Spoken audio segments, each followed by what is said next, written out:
It's Friday, January 5th. I'm Matt Harmon. Welcome to the Yahoo Fantasy Football Show. It is a hell of a day to talk ball, and joining me to do just that is Jorge Martin, Yahoo Fantasy's own. Jorge, what's going on, buddy?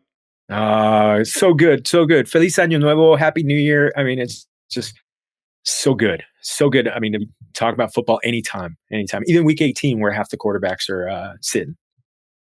Yes, look, I'm number one happy to be talking about week 18. It's going to be weird. It's going to be wild, but I'm excited to break it all down with you. And I'm happy to have you back on the show. I don't think we've had you on the show since you officially joined the team here at Yahoo. At least I don't think, but wanted to congratulate you on a great season here with us, doing not just a lot of content stuff, but a lot of behind the scenes stuff with our fearless leader, Jason Klobaka, with Mauricio Castillo, Mo, the hammer. That's what we call him back on the editorial streets. The guy who really tries to get the best out of me from a written perspective. So he's got a tough job, but wanted to congratulate you on a great run here with us this year, man. And happy to have you. No, it's been awesome. And it's been so great, kind of, learning so much from Mo and from Jason on just kind of like, a whole new system and making sure everything's just is excellent and the best it can be out there for all of the millions of people. I mean, yeah, like there are times when we're sending out those alerts that go to everybody's phones and it says this is going out to millions of people, and you got to catch yourself at that point. It's like, man, you got to make sure everything is right. So, and thankfully it has been. So just a great season, and just incredible to be a part of this team. Just feeling so blessed, and can't wait for the whole new year. Yeah, well, we are the blessed ones, that's for sure. Hey, let's talk week 18, Jorge. Number one, fantasy championships have come and gone for almost everybody out there. And listen, if you are still playing your fantasy championship in week 18, Jorge, I don't know if you want to deliver a message to the people, but I mean, all you need to really do is look at the list of quarterbacks that are playing, and you should know why you should not be playing, more than ever, you should not be playing a championship on the final week of the regular season. Oh yeah, you know what? With Blaine Gabbert playing quarterback for the Kansas City Chiefs instead of Patrick Mahomes, and Easton Stick playing quarterback for the Chargers instead of Justin Herbert. Can you imagine how much people thought that they were going to be watching that game on Sunday Night Football for the AFC West? And so yes, delivering a PSA for everybody out there who's playing Week 18 next year.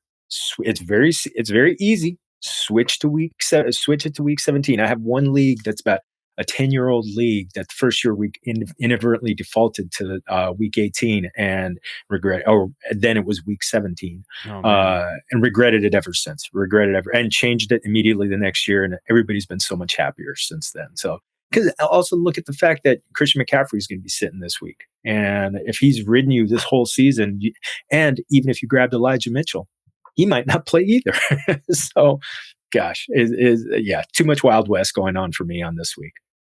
It is definitely way too much chaos to be playing fantasy, but we are still going to preview the games in our binge, stream, and skip format, and heavy emphasis on skip on some of these games. We will talk about those games, but we will be very, very quick about them because it is still like a truly electric week 18. We've got Tom Pelissero from the NFL Network let us know on Twitter that it's a historic week 18 ahead for the NFL. 20 teams are still in contention for a trip to the Super Bowl, which ties for the most with 1 week remaining in the last 41 years since a record 22 in 1982. So, I mean, there's a lot on the line this week, most especially in our binge games, Jorge. So let's start with the first one here, Saturday. It's I think you could argue the game with the most stakes. Houston Texans at Indianapolis Colts. It's a 47.5 point over under. The Texans are 1.5 point favorites. Here's what's at stake in this game, what they're playing for. Houston, I mean, it's pretty simple. This is a win and in game. Houston wins, they're going to the playoffs. Indianapolis wins, they're going to the playoffs. Both these teams can still win the division if Jacksonville loses the following day to the Tennessee Titans. But again, regardless, winner in, Jorge, loser out. Oh, it's like a game 7. It's awesome to see that. Just do or die, get it in there. And you know what? The other great thing, this game's indoors, so we're not going to be dealing with some elements. There's some games out there that are dealing with a little bit of weather going on. Mm-hmm. No, indoors, you got CJ Stroud being able to throw the ball to your guy Nico Collins, it's going to be fun times, and kind of like a different. There's kind of strength versus strength because you got. The Indianapolis Colts. Surprisingly, their secondaries played pretty well of late, and they've gotten good pressure on the quarterback. And the offensive line for the Texans has been a little bit banged up, so that's one thing. But yeah, I look, and then on the other side, I mean, gosh, the Houston Texans, their run defense has been really good, and Jonathan Taylor going up against him, and he looks like he's back to being Jonathan Taylor. I think it's gonna be just a fun matchup. Yeah, Jonathan Taylor, the last 2 weeks has 72% of the team carries. He has just 2 targets, but he has clearly been the bell cow back with Zach Moss banged up. That makes all the sense in the world. So he could definitely be saddled up for a pretty big workload in this game. Nico Collins, really, you're right. He had 7 catches, 80 yards. Like, you'll take that last week in your fantasy championship. But, I think he's saddled up for a big game in this one as well. I'm curious, again, because like winning in here, it's huge for both of these teams, right? That's awesome. But man, I mean, if I'm a Texans fan, if I'm a Colts fan, I'm feeling great, about the future of both of these operations. I mean, producer Colin even lets us know that this is the first time all year that Houston is not playing on a 1 p.m. Eastern kickoff, which is nuts. And by the way, it's not going to happen next year, okay? The NFL will be putting CJ Stroud in some primetime games next season. That being said, Jorge, I'm curious just to ask you this. Like, again, who wins this game, whatever, that's aside. Which of these 2 teams would you rather be over the next, let's say, 3 to 5 years? Oh, the Texans. Because, I mean, gosh, you've already got, you already know you have the quarterback. Mm-hmm. The Indianapolis Colts think they have the quarterback. I mean, we saw great things from Anthony Richardson, but he played 4 games and only 2 full games. CJ Stroud, I mean, lit up some great defenses this year. I mean, he was absolutely fantastic at home. I want that. And they've got a great, they've got a great, some great building blocks on defense. Will Anderson has been real good pass rusher. You get some great cornerbacks. And also you also know the Houston, they've got 2 building block wide receivers in Nico Collins and Tank Dell, who we're going to be fighting over next year for, drafting them much earlier than we did this past season. Man, I feel like I'm just looking at defensive rookie of the year odds right now. This is just an article on sportsline.com.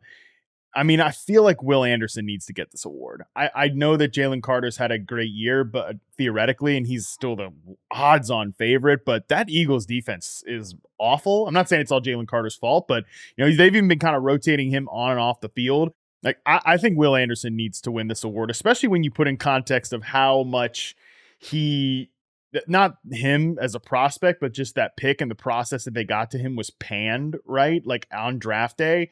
And he's been a big reason that this defense has been, has been, I wouldn't even just say passable, but has been really good in moments. Obviously, again, we talked about the lack of kickoffs beyond 1 p.m. Eastern. People aren't watching the Texans defense. They're watching the Eagles defense, even if it's not very good. They're still a brand name player from a big school, all that stuff. So, I don't know. I just think Will Anderson and all these guys have been transformative to turning around the Texans. I think I'm with you that I would rather be Houston, but man, at the same time, I love what Indianapolis has built, and I kind of think they have a pretty good shot to win this game. The Gardner Minshew specter is always in the back of my mind, at least.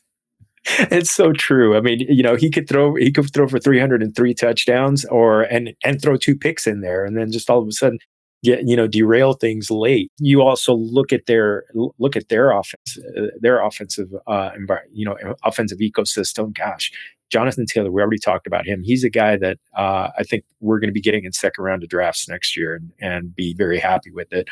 Your guy, Michael Pittman and Josh Downs has been so good. And, and if Anthony Richardson is the real deal, yeah. And you've been talking about Shane Steichen being one of the best finds as a new head coach.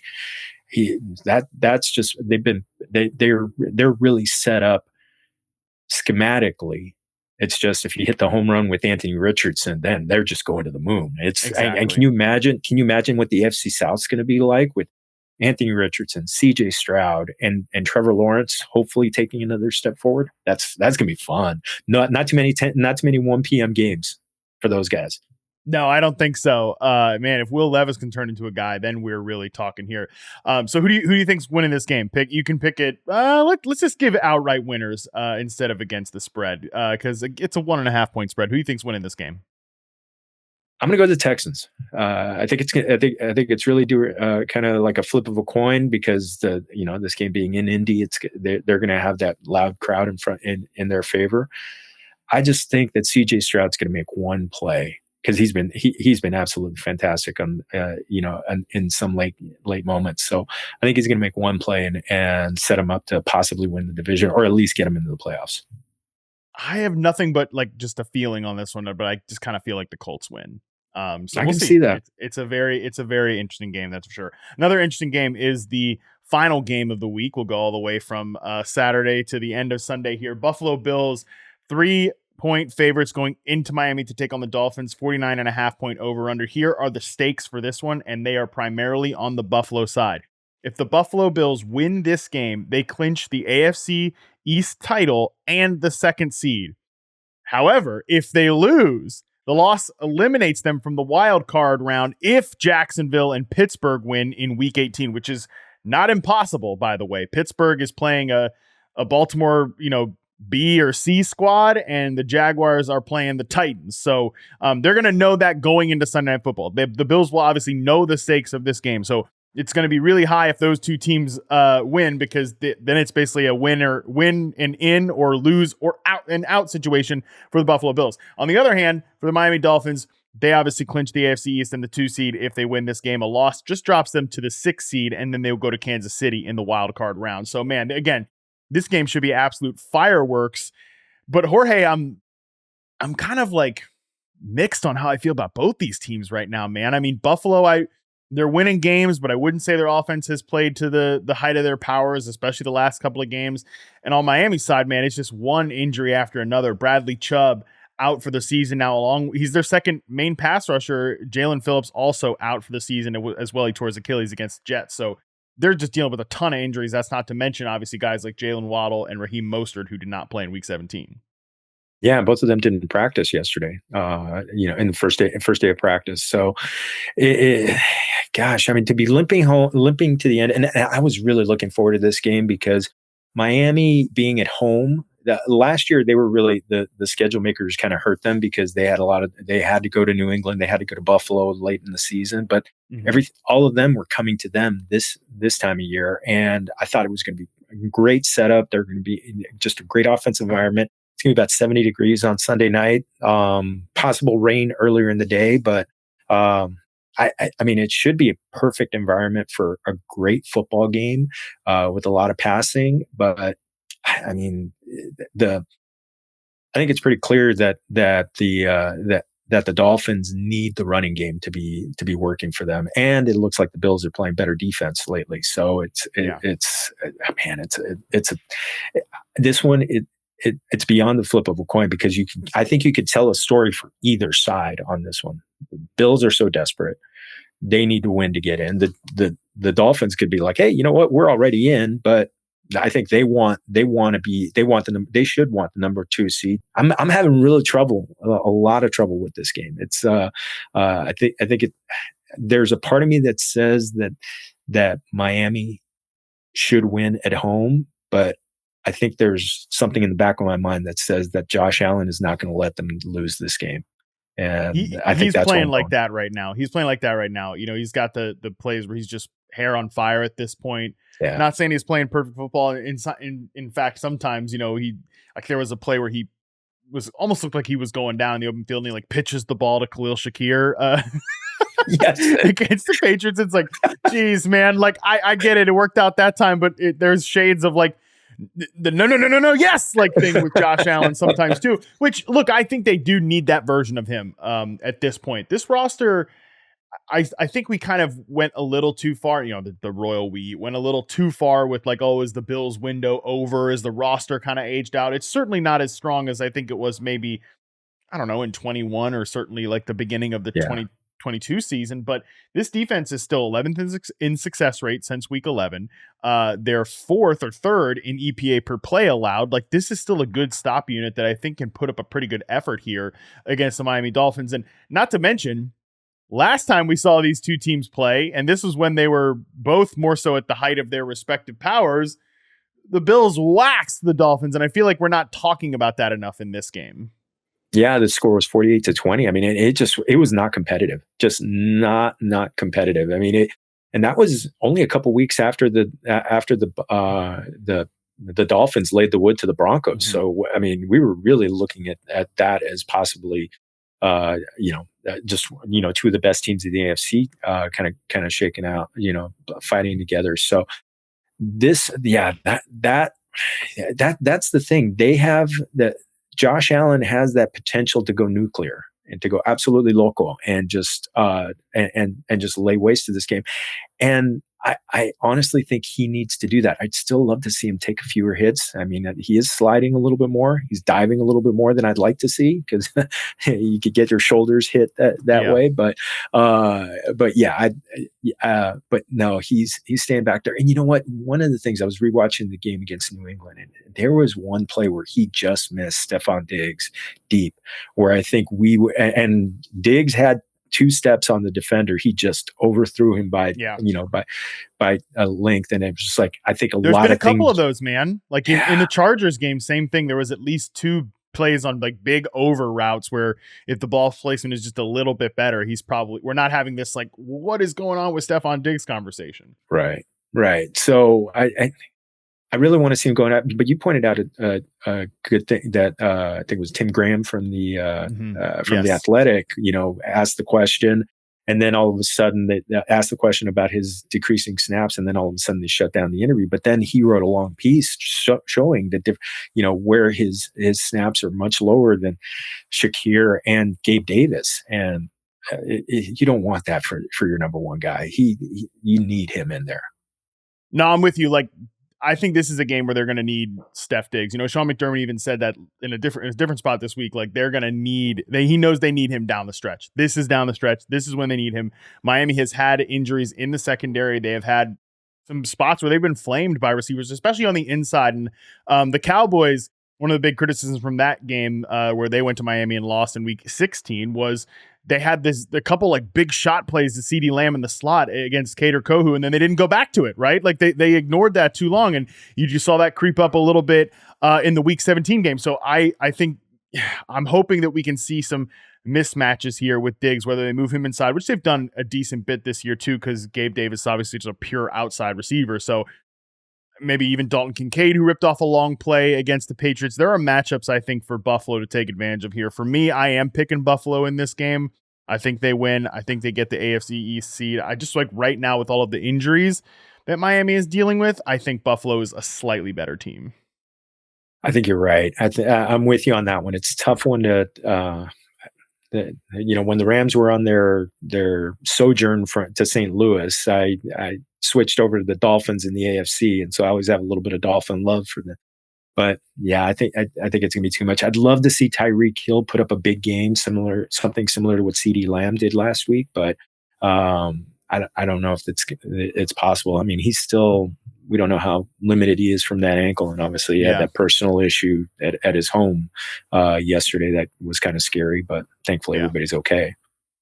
Yeah, Tyreek Hill needs 248 yards to set the receiving record this year, which normally it's like, I mean, all the incentive stuff is a little bit like, okay, well, I'm not sure how much it really matters, but normally with any receiver, I'd be like, okay, 248 yards, I don't even really need to talk about it. With Tyreek Hill, you kind of need to talk about it. Like he could get 250. There's no question about it. So he is potentially in line for a big game there. Next game up here, another AFC South matchup. Look at the AFC South, just so up in the binge category. And look, on paper, this one's not really that spicy. Jacksonville Jaguars going to take on the Tennessee Titans in Tennessee. Jacksonville is a 4.5 point favorite, but this is a big consequential matchup, especially on the Jacksonville side.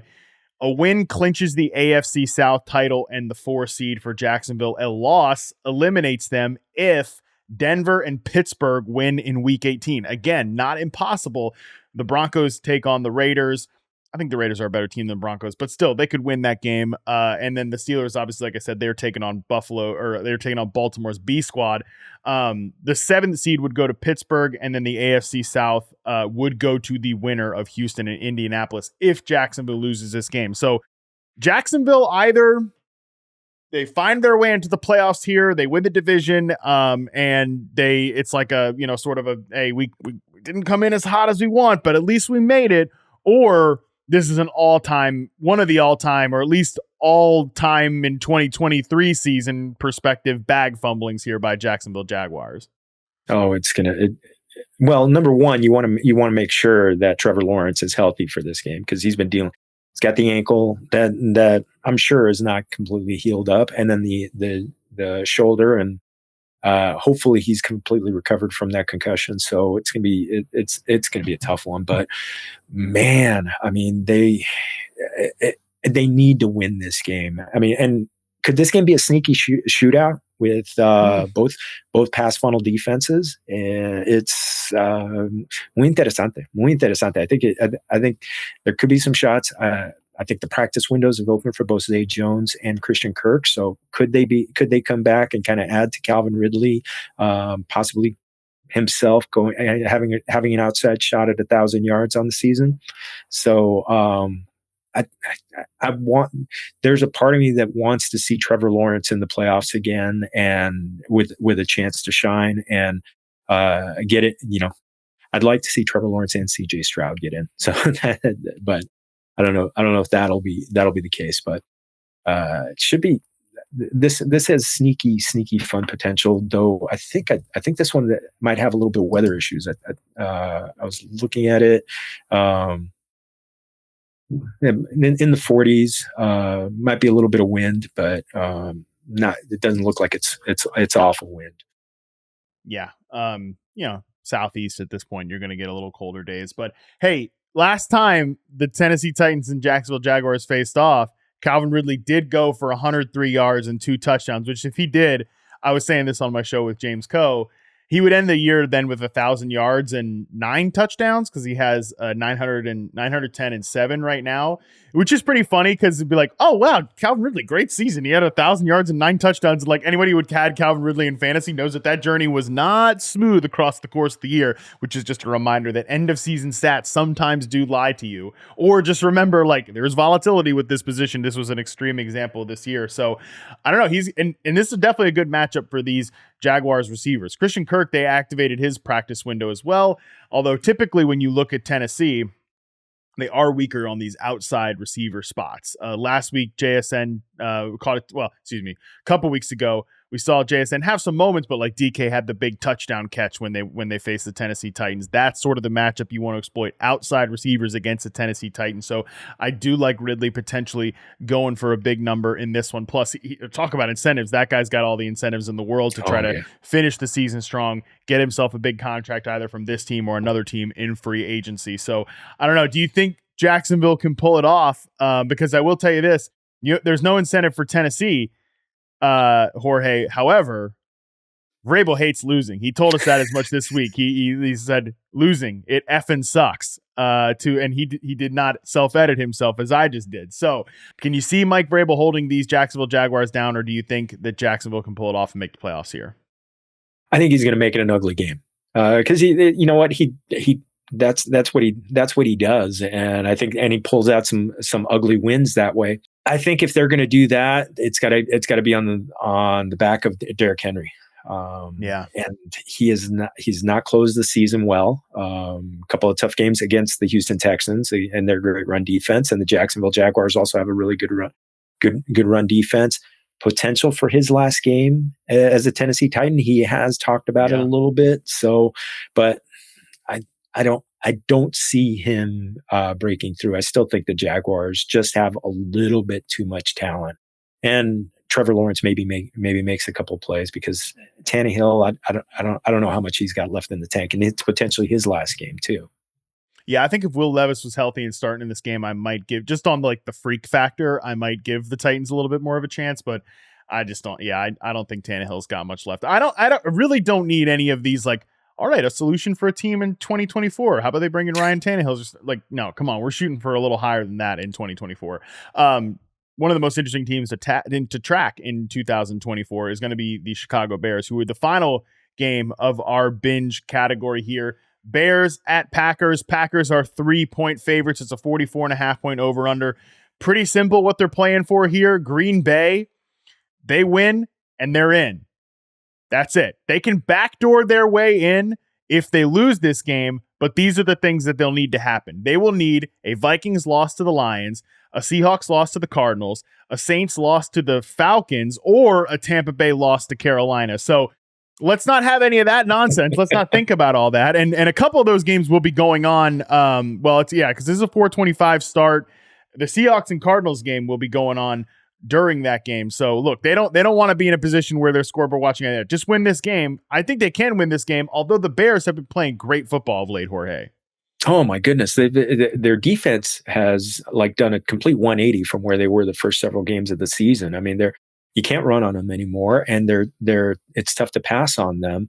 And Justin Fields, I mean, he's got 26 plus fantasy points in 3 of his last 4 games. So he's really showing out at the right time. And him and DJ Moore have just been making beautiful music throughout the season. And the defense for the Packers has been beatable. I mean, they were supposed to be a run funnel defense and be good on the back end, but even with Jair Alexander, they've been getting beaten up in the secondary. So I think this game, I mean, being in Green Bay should, and with everything to play for, they should have it. The Bears just strike as that desperate team, similar to the Lions last year in Week 18, where they went into Green Bay and punched them in the nose, and which I don't think anybody expected the Lions to win in Green Bay when the temperatures were sub-freezing, and it was and they did. They won an ugly game.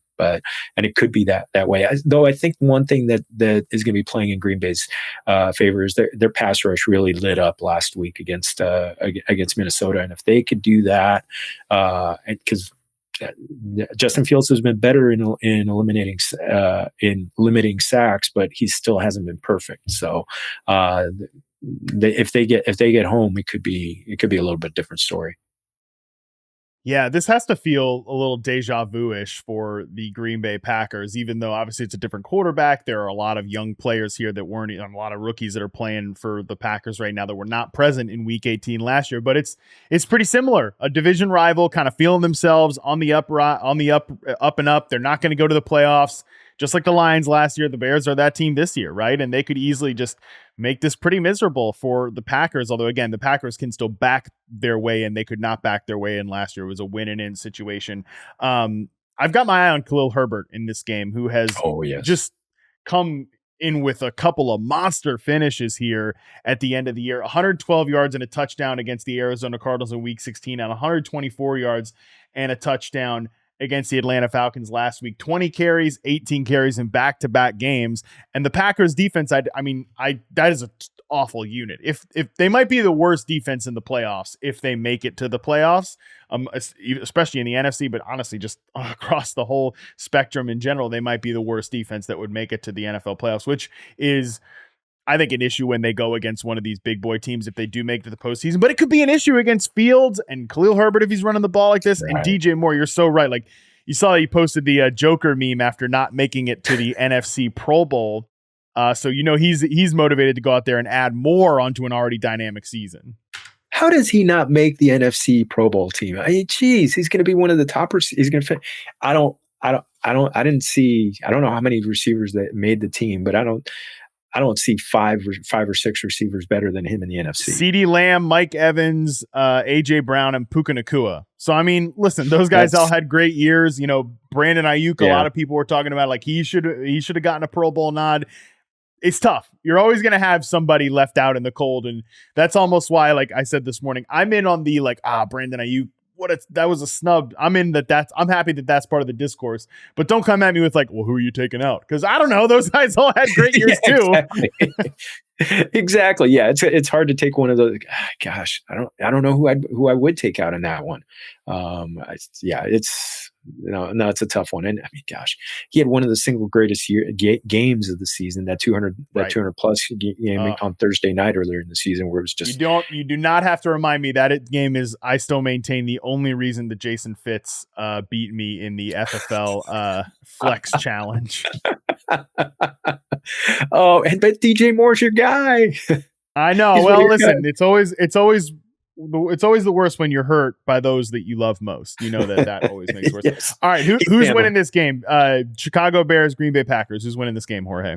I think I'm gonna stick with the home team on this one. I think the Packers are just gonna make, Jordan Love will make one play enough to win this game. It'll probably be a field goal game. I think it will be close, but I do just trust the way Jordan Love is playing right now. Now, this defense can put you in a bind in Chicago. They've got a great thing going there. It's probably why they're going to retain Matt Eberflus as the head coach, at least according to all reports. But, man, the way Jordan's playing right now, he's been great here to close the season. It sounds like we might even get Christian Watson back for this game. Yeah. So they should have almost all their guys at their disposal, which is good news for the Green Bay Packers. All right. Let's move to the stream category. We spent most of the show talking about those games because those really are the most consequential ones, although we've got a lot at stake here. For the first time ever, Jorge, I split the stream category into two groups. The first one, it matters. Okay, this game matters. The second category is it matters, but does it? Does it? Because there's at least one side where you're like, I don't know about all this, or there's some teams that are not necessarily playing all their guys. So let's start with the stream category and the it matters games. Pittsburgh Steelers going to Baltimore to take on the Ravens. 4-point favorites are the Pittsburgh Steelers on the road because we know that the Ravens are not playing their guys. Tyler Huntley's starting. They're going to run the risk that they do the 2019 thing all over again, where they run through the regular season, Lamar wins MVP, and they get waxed in the first round because they weren't feeling all the way up to it. I'm curious to see how John Harbaugh handles that situation when it comes time in the divisional round for the Ravens to play again, but that's a topic for another day. Let's focus on the Pittsburgh side of this. Here's what they're playing for. A win increases their playoff odds going into Sunday to 73%. They're not winning in. They would get in with either a Jags loss to the Titans or a Bills loss to the Dolphins. So again, they're not a winning in, but they're also not eliminated if they lose. They can backdoor their way in. If the Jags lose, the Broncos beat the Raiders, and if Houston and Indianapolis doesn't end with a tie. So the Pittsburgh Steelers, if they win this game, will not know their fate by the end of it. I'm just curious, how are we feeling about the Steelers right now? The Mason Rudolph experience. What's kind of your temperature check with Pittsburgh? I will say one thing: the Christmas Eve when they played Rudolph the Red-Nosed Reindeer after that game was one of the most surreal moments of the season this year, and it just, gosh, it told everything. I think there's going to be I think they're going to be able to make enough plays because the Ravens are just going to be sitting everybody, and I don't think they're going to care that they're going to lose. Everything's set up for them. Plus, the Steelers have rediscovered their running game. I mean, they used both Najee Harris and Jaylen Warren the last 2 weeks, just really expertly, and it's been wonderful. By the way, Najee Harris kind of salvaged me, me being on him preseason. He salvaged that for me by actually doing well in championship week for anybody who got there with him as their RB2. But he had a pretty nice close of the season, honestly. I mean, he was better than Miles Sanders, who I think was the guy I hyped up in that episode. So you're smarter than me, Jorge. I think we both liked Rashad White in that one. So that was one thing, but that made it a tie. But no, I look at this one. They're going to be playing all their studs. Mason Rudolph and George Pickens are making great music together. There were over 300 yards in the last 2 games and three. I think it's 3 touchdowns. It's been I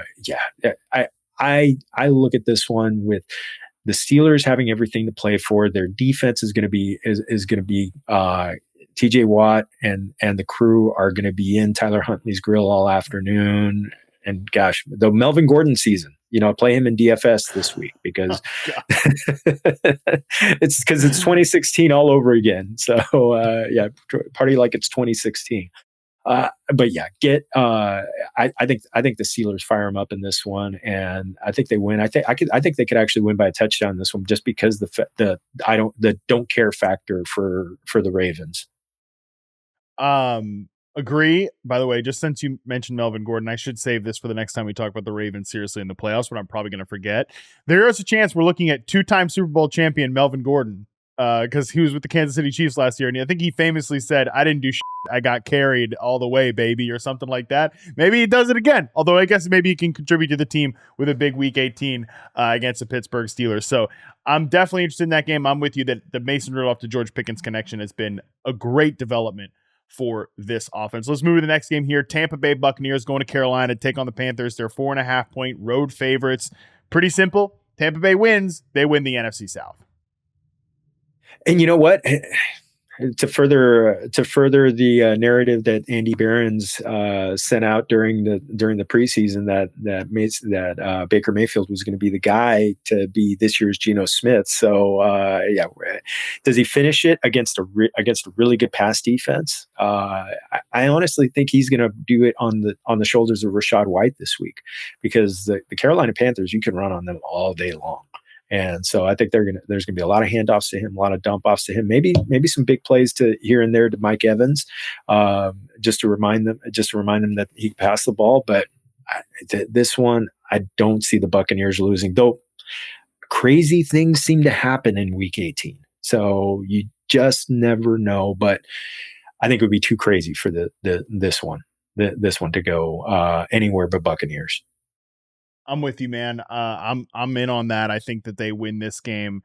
It is worth noting, last time these two teams faced off, you mentioned the pass defense in Carolina. Baker Mayfield, 202 yards, 48.3% completion rate, 1 touchdown, 1 interception. So it wasn't like his most banner day of all time, but they've really gotten some things. Like, they've gotten the best out of Chris Godwin lately too. They're getting more and more out of Rachaad White as a true receiver there too. So I feel really good about Tampa Bay. I think they win this game, and then it kind of brings moot the rest of the NFC South stuff, but we'll still talk about those teams here in a second. Next game up, though, Dallas Cowboys, 13.5-point favorites going into Washington to take on the Commanders. Cowboys still have a lot to play for here, though. They can't just rest on their laurels. A win clinches the NFC East and the number 2 seed for them. A loss plus a Philadelphia win locks them into the 5 seed. So they have a lot to play for here. Washington does not. Theirs is just about draft positioning, which we will talk about later. So Dallas has to play their guys here, and I feel very good about them taking down what's left of the Commanders team. Could CeeDee Lamb, just kind of look at the 227 that he put up last week and say, I'm gonna beat that? I mean, dude, he might. He really might, because if you look at, like, number one, this team fired Jack Del Rio, and that hasn't helped at all. Okay, this defense has still been terrible, but I can absolutely see it. I saw JP Finley, who covers the Commanders for NBC Sports Washington, say that he's getting a sense that we might not even see some Commanders veterans play this weekend. Like, I mean, that would definitely, because we know that they're on, like, hey, this coaching staff's done. Like, ownership can come down and be like, yeah, we're not playing these guys. Maybe some defensive players like Jonathan Allen. I'm sure the organization wants the 2nd overall pick. They want to lose this game. I think ownership is probably going to be like, hey, Ron, we know you want to win and all that stuff, but, like, we're trying to lose this game. Okay. I don't know if that extends to Terry McLaurin, who's 54 yards away from another 1,000-yard season. Terry's definitely been voicing his frustration lately, as he should. He should voice it more than he's voiced it so far. So I don't know if that extends all the way there, but yeah, Dallas is in a good position to win this game. That's for sure. Yeah, they're going to win, but isn't it weird that with that big a point spread that I mean, you just think that that the Commanders being at home, some veterans playing for, those who aren't sitting and maybe playing for a contract with somebody else next year, looking to put up some good tape. Maybe they make it, a touchdown game or something like that. I mean, I think the Cowboys are going to blow them out, are going to win, but the Commanders could make things ugly, Do we know if Jacoby Brissett is starting or No, Sam it's going to be Howell? I Sam forget. Howell. Okay, so it's back to Howell. So, okay, maybe forget about that. Yeah, forget about it. It's been a brutal end of the season for Sam Howell, that is for sure. All right, next game up here, Seattle Seahawks at Arizona Cardinals. Again, this game matters a lot. The Seahawks are mere 2.5-point favorites. Basically, a win keeps them alive for a wild card spot. It does not guarantee them a trip to the playoffs, but a win plus a Green Bay loss to Chicago, which, as we said, is not a guarantee for Green Bay. They could lose that game, and this will all be happening at the same time. So Seattle will be playing their hearts out against a suddenly plucky Arizona Cardinals team. Yeah, that one, and at home too, on top of it. So running units on both sides could be getting a lot of work in this one. I know Kenneth Walker's a little bit banged up, but between him and Zach Charbonnet, they should be able to do whatever they want with the Arizona Cardinals. And James Conner, just bless his heart. What a dude, man. Yeah. He has just been absolute. I mean, what a finish. And I'd love to see him finish with another big game. And plus the Seattle Seahawks, I think they're number 4 in fantasy points allowed, fourth most fantasy points allowed to running backs this year. So, and they just got, I mean, the Steelers just ran all over them last week. So this could be a strangely very competitive game. Plus, Kyler Murray's been playing better of late. I mean, he had a good game against Philadelphia last week. Get Trey McBride in your DFS lineups this week. But you know what? I'm going the home team on this one. I think they're gonna spoil some things. I think they're gonna spoil it for Seattle. Man, you know what? I'm kind of with you because Seattle's just not that good of a team. And it's funny, like we talk so much about the offense, and they're a mess on third down. And I think structurally it's weird how they have all these great receivers, but it's not like they put anybody in a position to really win, right? It's a lot of like perimeter route. It's like a lot of stuff outside the numbers, very, very like high spread formations. They don't like bunch anybody up, get these guys free releases. They ask them to just kind of win one-on-one matchups, which, in theory they can do. They have really good players, but at the same time, like, let's help these boys out a little bit, man. Like, come on, you know what I'm saying? So I don't love the way the offense has been structured this year. I think Geno has played fine football. His pressure numbers on third down are like outrageous. And it's weird. Like, it's just kind of a simple case of when they can get guys blocked up on critical downs like that, this can be a good offense. And when they can't, it's a mess. At the same time, though, it's nothing compared to what a mess that defense is, Jorge. And like, this is a group they've invested in. They have theoretically a lot of good young players, but like Tariq Woolen has regressed. Devon Witherspoon is good, but he's been kind of off and on the field this year. That's a group that I feel pretty bad about in this game. And, Kyler Murray just showing last week that like when the matchup is there, he can have a big performance. I'm with you. I think the Seahawks are firmly on upset watch. And I definitely think they're in like, let's have a come to Jesus moment in the offseason about why this season was so disappointing. Yeah. And I don't think you can lay everything down at Geno Smith on this one because I think that you can. The defense really let them down. I mean, one of the big investments that they made in the last offseason was to try and upgrade their run defense, and that just fell apart this year. So there's going to, Pete's going to have to figure something out there, and that's on the defensive side, which is supposed to be his calling card. So exactly. Maybe beef up some more because they didn't just build up their defense. They built up their defense to compete with the 49ers. And as we've seen, they did not come close this year. I mean, they didn't even, I think if they lose this game, they could go 0-6 in the NFC West if I'm correct. That's not where you want to be if you're the Seattle Seahawks. I think, so they lost to the Rams in the opener.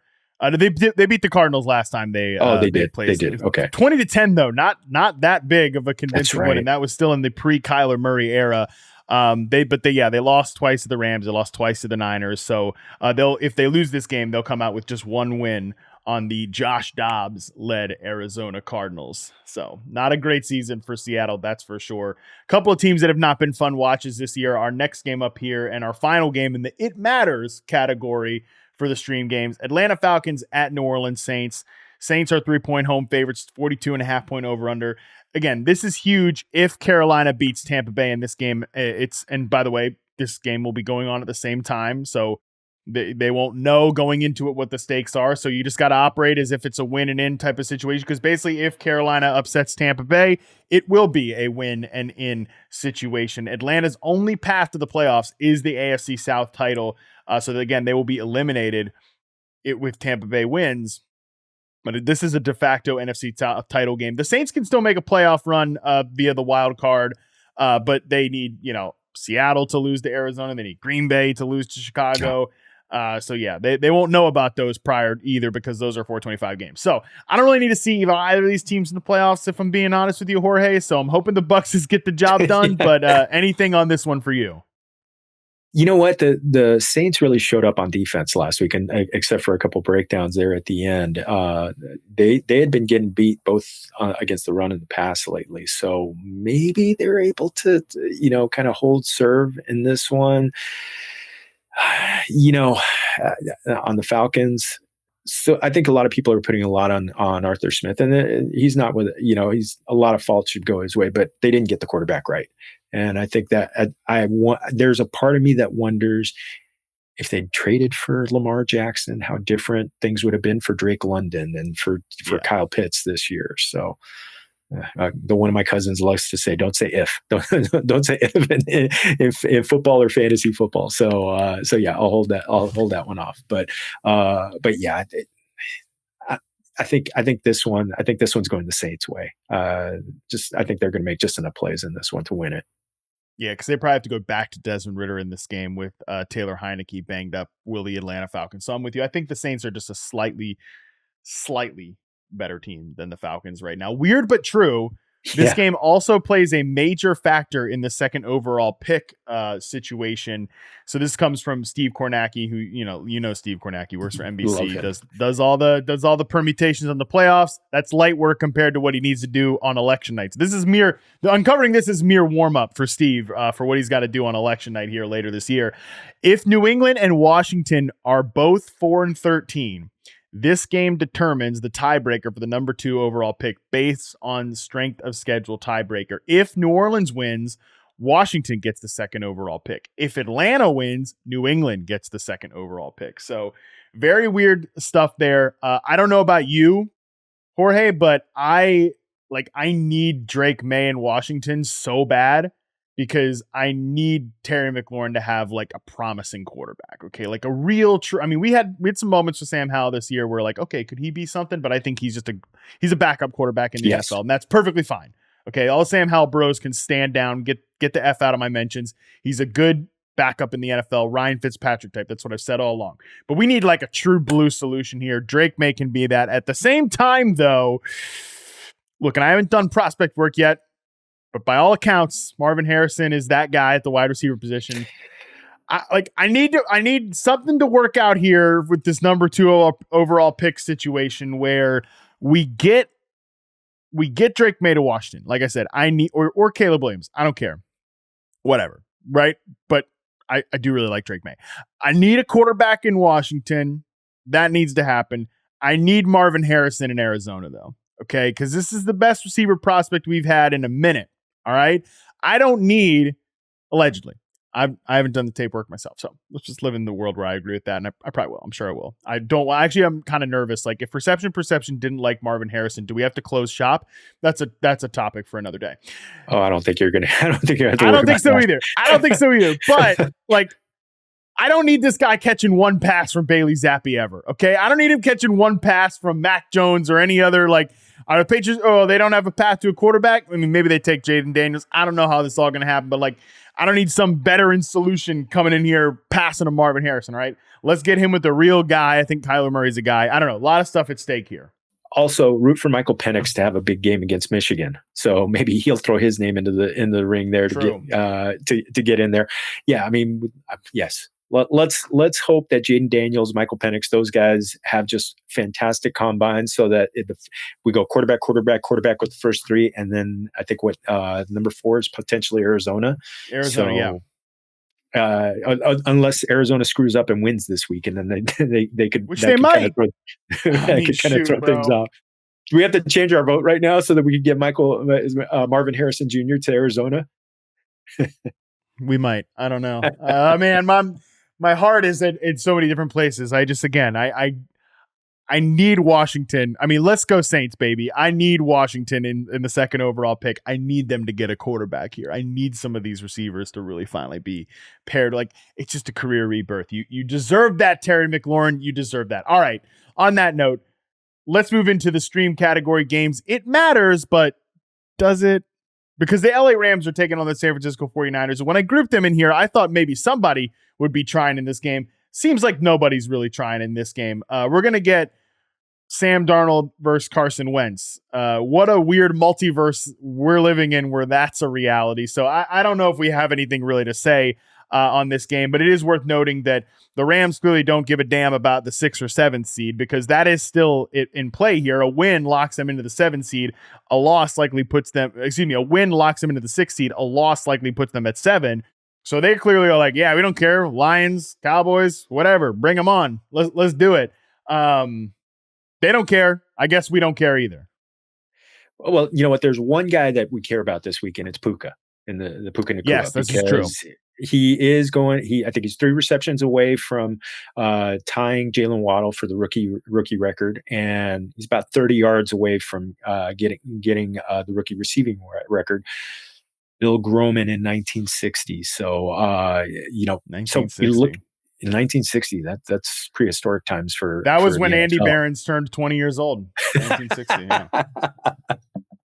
Oh man, we love Andy. But yeah, I mean, we look Puka break those. Well, Sean McVay also came out and said in the LA Times today, and also in the Athletic that he is that once Puka gets those records, he's coming off the field. He's going to be in a baseball cap on that one. But you know what? McVay did so much magic with Baker Mayfield last year to kind of resuscitate him. At the end of the season, could he do if he does this with Carson Wentz? They should change his name to the Miracle Worker. So, but so true. One little note about, you were talking about the Rams not caring about playoff seeding. Matthew Stafford has interesting matchups either way because if it's Dallas, he gets to go home. He grew up in the shadow of Jerry World there in Dallas Tech, in the Dallas Arlington area with his good buddy Clayton Kershaw.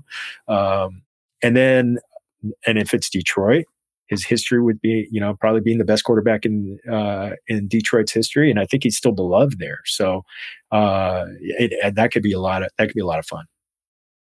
Fun matchups either way for the Rams. I know I'm in the minority here, but I almost don't want to see the Lions Rams matchup. I'm probably in the minority there. It's just there's so much history, so too awkward for me.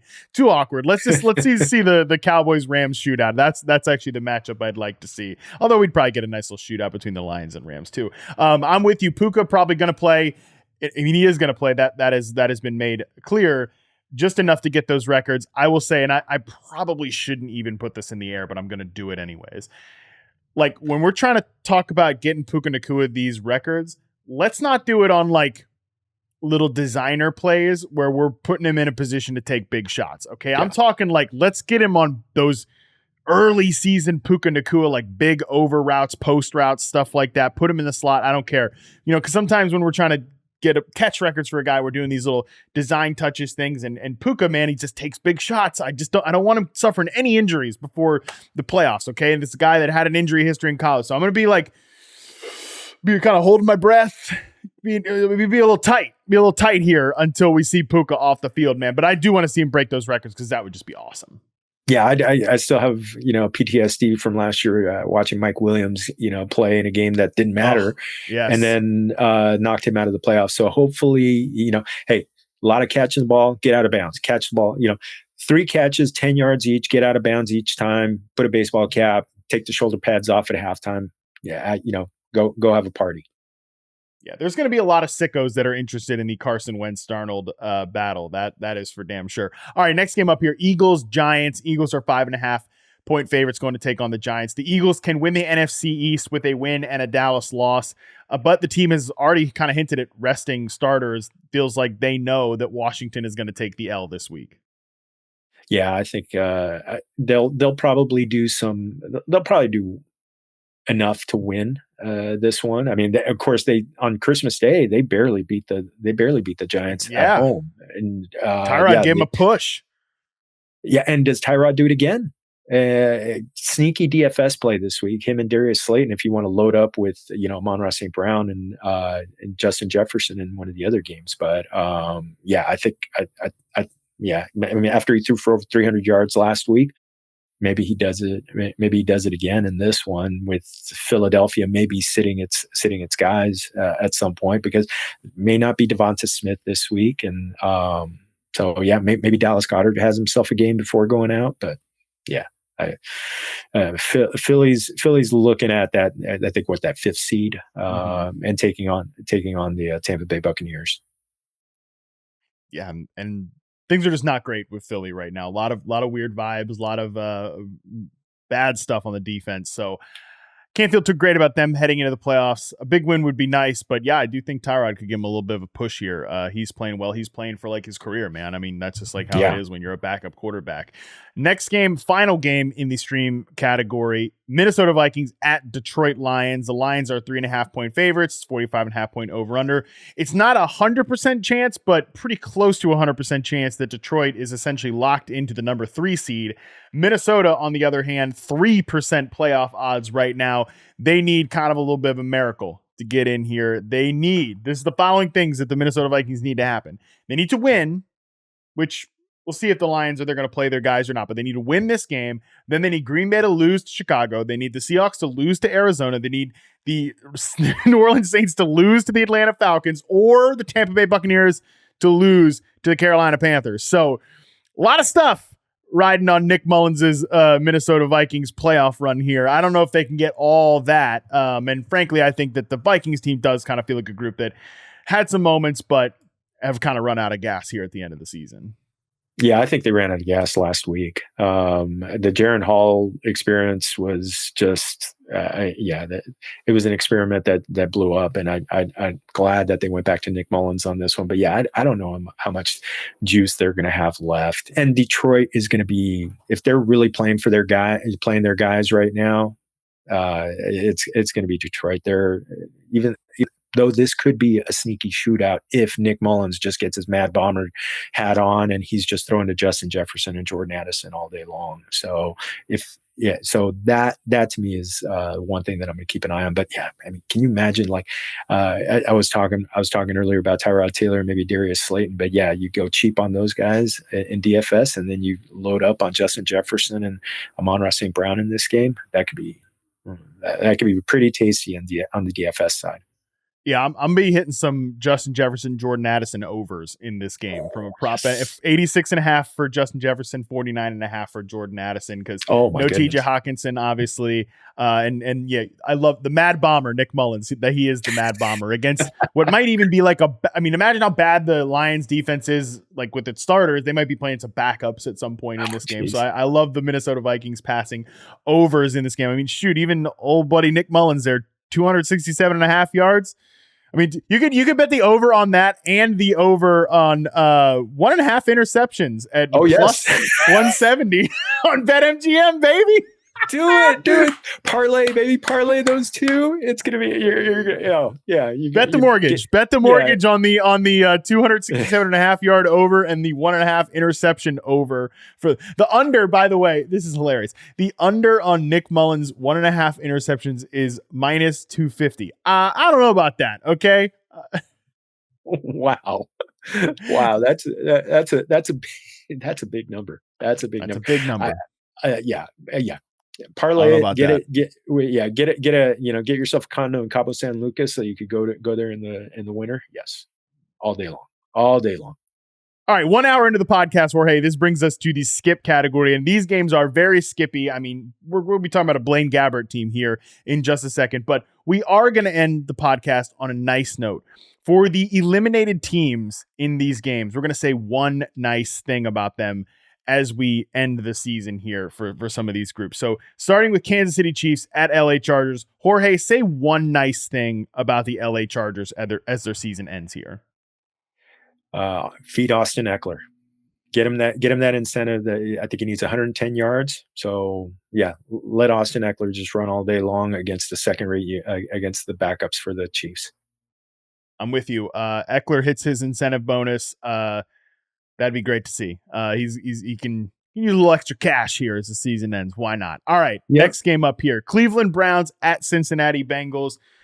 Browns, we don't need to say anything nice about. They're starting Jeff Driscoll, who I didn't even, he's gonna add another name to the Browns, like giant weirdo quarterback jersey thing that they got going on there. Jeff Driscoll, who was tight end eligible, I think, on Yahoo a couple of years ago. Like, he's starting in this game, but he's only starting in this game because you can't subject the hottest quarterback in the NFL to hits in a needless game in Joe Flacco. So the Browns, they got good things coming up for them. We know their situation. Jorge, say one nice thing about the Cincinnati Bengals as their season comes to a close. Jake Browning's going to go for another 300 yards. Why not? Let's just throw it out there. Maybe it'll be to T. Higgins as T. Higgins looks to get a pay raise. There's a part I know he's back to practice, but there's a part of me that says sit down Jamar Chase just to get him healthy, not risk any further injury. So, but maybe that was more than one nice thing. But yeah, Jake Browning. T. Higgins, is unfortunately coming off a 19-yard game. He's got a hamstring injury right now. He could really use like one more nice game to end the season before he maybe goes into free agency or as a tag and trade option, whatever. But right now he is finishing the fantasy season as wide receiver 46 behind Josh Downs, Rashid Shaheed, the GOAT Curtis Samuel. I mean, that's not the season that T. Higgins thought he was going to have. So maybe he has one big moment here before the year ends. Next one up here, New York Jets at New England Patriots. We could say one nice thing about the Jets if we want, Jorge, but I will just say this from a Patriots standpoint. Bill Belichick is almost certainly sending you a goodbye letter with a win against the Jets in week 18. Like, that's going to be his goodbye present to you. He loves to beat the Jets. He's not a tank guy. Somehow, some way, Patriots win this game. Yeah, just to all of a sudden push him back a couple of slots in the NFL draft. Yeah, why not? Just do it all day. So yeah, saying a big adios that way. But maybe Breece Hall has another big game. He's already predicted that he's going to be an All-Pro next year. So That's good true. for him. Good for him. So that'll be one nice thing. And since we talked about Mo Castillo, big Jets fan, so we want to see him happy too. Yes, that would be nice. Although I think if you're a Jets fan at this point, you've gone past the point of ever hoping for happiness. You found something else to make. At least I hope you found something else. It's baseball season for them. It's baseball season. All right, final game in the Week 18 schedule: Denver Broncos at Las Vegas Raiders. There's nothing at stake here. Both these teams are eliminated from the playoffs. One of them is playing Jarrett Stidham. The other is Antonio Pierce trying to get the head coaching job. Did get an endorsement. I think the one nice thing for the Raiders, got an endorsement from Devontae Adams, did Antonio Pierce, which, hey, that's good. Like, if I'm Mark Davis, I'm like, I don't care about anything else. I'm listening to what Devontae Adams wants, and I'm just going to go ahead and, like, if I can keep him around for this rebuild, keep him engaged in the process, I'll just go ahead and give Antonio Pierce a head coaching job. That's one nice thing we can say about the Raiders, that they got a nice little something down here with Antonio Pierce. I think he probably should be their permanent head coach, start the rebuild process with some good players on offense. So with that, Jorge, to end the podcast, to end the Week 18 preview, say one nice thing about the Denver Broncos. Ooh, wow, that one's the toughest question. The toughest question of the day. The one nice thing. I hope Cortland Sutton plays. Get another touchdown. So that's going to be the one nice thing that I could say. Cortland Sutton right now is sitting on 86 targets, 58 catches, 770 yards, but usually it's like, and touchdowns, but 10 touchdowns. Yes. So it was quite a wild season for Cortland Sutton, who ended up outkicking his ADP by quite a bit. He is the wide receiver 32 in fantasy football, just ahead of Chris Godwin, Tyler Lockett, and Justin Jefferson at wide receiver 38. All right, so that's it. That's our Week 18 preview. Jorge, I especially appreciate you being the co-host on this particular episode because Week 18 is weird, it's wild, but it was a lot of fun to have you, man. Oh, it's always a good time. Gosh, it's always such a good time, amigo. This has been fun. So anytime to chop it up with you beforehand with producer Colin, just a blast, and so happy to be a part of the team.